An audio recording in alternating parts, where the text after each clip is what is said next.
বছরের এই সময়টা এলেই একটা অদ্ভুত অনুভূতি হয়। মনে হয় বাতাসে এক ধরনের গর্ব মিশে আছে, কিন্তু তার সঙ্গে লুকিয়ে আছে গভীর এক শোক। 21শে ফেব্রুয়ারি। কিছু গল্প হারিয়ে গেছে সময়ের পর্দায়, কিছু রয়ে গেছে মানুষের মনে। আজ সেই হারিয়ে যাওয়া গল্পই তোমাদের শোনাবো। 1947 সালে দেশভাগের পর আজকের বাংলাদেশ পূর্ব পাকিস্তান হয়ে গেল।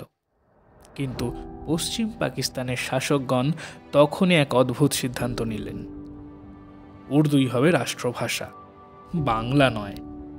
অথচ বাংলাদেশে তখন 56% মানুষ বাংলায় কথা বলে। ভাবা যায়, আমাদের মায়ের ভাষা নিজ দেশেই নাকি অচল হতে বসেছিল। প্রথম প্রতিবাদটা এলো 1948 সালে।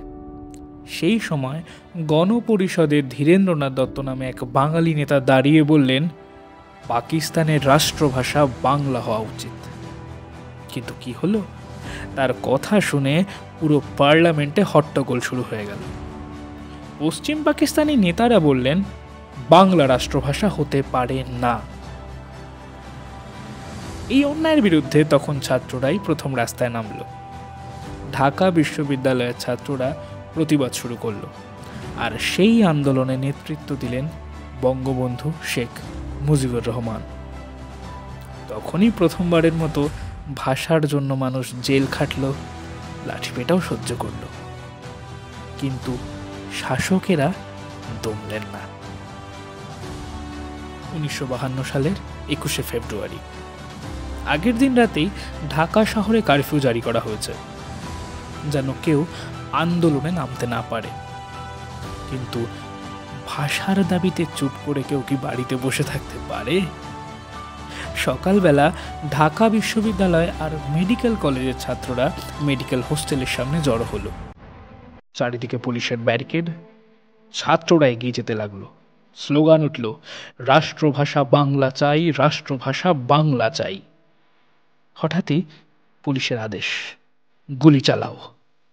1 সেকেন্ডের জন্য সময় যেন থমকে গেল। তারপর চারপাশে শুধু গুলি আর মানুষের আর্তনাদ। সালাম পড়ে গেলেন, বরকত লুটিয়ে পড়লেন, রফিক, শফিউরা, জব্বারের দেহ নিস্তেজ হয়ে গেল রক্তের স্রোতে। রাস্তাটা লাল হয়ে গেল। বাংলার জন্য প্রথমবার মানুষের জীবন গেল। কিন্তু গুলি চলার পরও আন্দোলন থামেনি।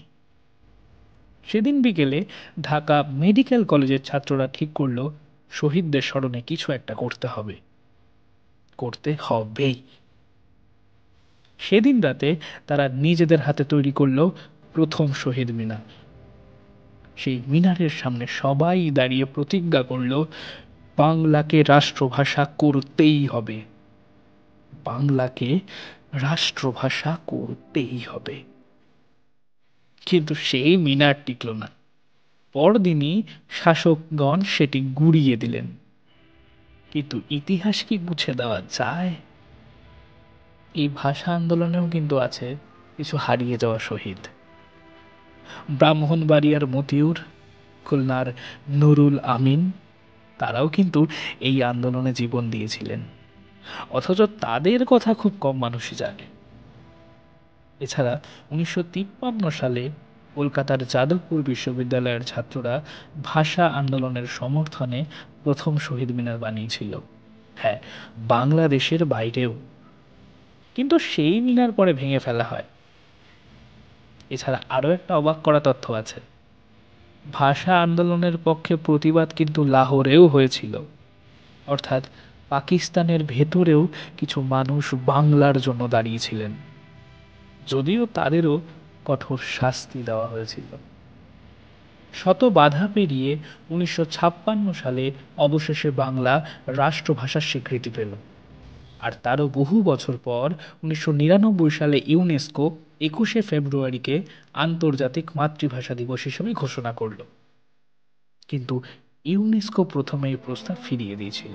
হ্যাঁ, 1998 সালে কানাডায় বসবাসকারী 2 বাংলাদেশি, রফিকুল ইসলাম এবং আব্দুস সালাম, এই দাবি তুলেছিলেন, কিন্তু প্রথমবার তারা ব্যর্থ হন। পরে বহু লড়াইয়ের পর 1999 সালে তাদের দাবি গৃহীত হয়। আজ আমরা গর্ব করে বাংলায় কথা বলি, বাংলায় গান গাই, বাংলায় গল্প বলি, কিন্তু মাঝে মাঝে ভাবি সেই তরুণেরা যদি সেদিন না লড়তেন তাহলে কি আমরা আজও নিজেদের ভাষায় কথা বলতে পারতাম? আজ যখন 21শে ফেব্রুয়ারি সকালে শহীদ মিনারে ফুল দিই, তখন কি আমরা শুধু একটা নিয়ম পালন করি, নাকি সত্যিই অনুভব করি সেই আত্মত্যাগ? যখন আমরা ভুল বাংলা বলি, যখন বাংলাকে অবহেলা করি, তখন কি সালাম বরকতদের আত্মা কষ্ট পায় না? ভাষা শুধু কথা বলার মাধ্যম নয়, ভাষাই আমাদের পরিচয়। তাই আমাদের মনে রাখা উচিত, এই দিনটা শুধু ইতিহাসের নয়, এটা আমাদের অস্তিত্বের গল্প।